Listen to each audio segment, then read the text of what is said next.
Gated కమిటీలో మేము gate పెట్టుకునేసి వేలం పాటలో మా లడ్డు 1,80,00,000 లడ్డు అనే మాట వినగానే మనకు గుర్తొచ్చేది శ్రీనివాసుని లడ్డు, శ్రీ వెంకటేశ్వరుని లడ్డు, ఏడుకొండల లడ్డు, తిరుపతి లడ్డు. ఎవరైనా కానీ కూడా తిరుపతి వెళ్ళేసి మేము వచ్చాము అనగానే ఎదురు చూసేది మీరు ప్రసాదంగా మాకు లడ్డు తీసుకొచ్చారని అడుగుతారు. అలాగే వినాయక చవితి రాగానే ఆ నవరాత్రుల పూజలు అందుకున్న తర్వాత వేలంపాటలో ఎదురు చూసే వేలంపాట బాలాపూర్ లడ్డు వేలంపాట.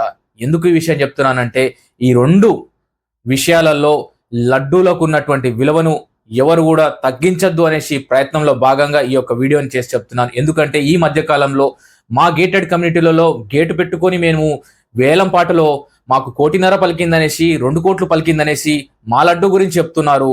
కానీ ఈ 2 లడ్డులకు ఉన్నటువంటి వేల విశేషం మరి ఏ లడ్డుకు ఉండదు. దయచేసి వాటి యొక్క విలువలను కాపాడాలని కోరుకు